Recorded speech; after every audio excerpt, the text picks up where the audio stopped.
यशर क्षयक्षति परिवार को सहायता।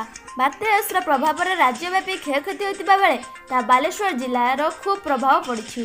सूचना अनुजाई नीलगिरी थाना अंतर्गत श्यामसुंदरपुर पंचायत राउलकुंडा ग्रामर नरेंद्र महाली घर बात्या तांडव संपूर्ण भांगी नष्ट हो जाइछि।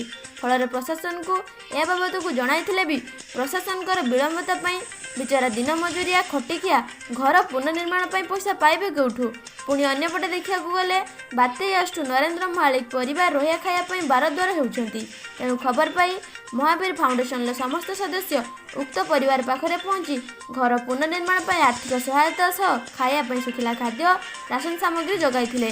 उक्त कार्यक्रम में फाउंडेशन पक्षर उपदेष्टा गंगाधर बारिक, सभापति विश्वसुंदर बारिक, संपादक सरोज कुमार बारिक, सह संपादक जगन्नाथ बारिक, सह बलराम बारिक, संग्राम बारिक प्रमुख उपस्थित रही सहयोग करथिले। तेणु एहीपरि भयंकर परिस्थिति में महावीर फाउंडेशन जनकल्याण कार्यपाई विभिन्न मॉल खूब प्रशंसा करा जायथिला।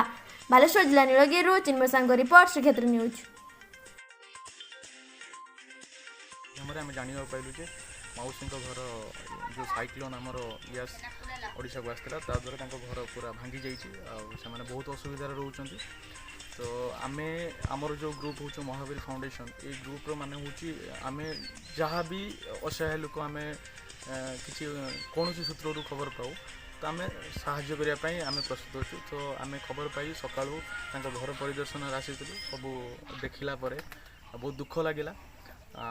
तो आम फाउंडेशन तरफ किसी रिलीफ आउ कि आर्थिक सहायता दिखाई भी आम प्रतिश्रुति देचु जदि आहरी किसी भी दरकार पड़े से आमको कांटेक्ट करेंगे। मु सरकार ठारे विनम्र प्रार्थना करी कि जदि सरकार पक्षर किसी भी साहाय्य मिलता तो आम बहुत खुशी हूँ।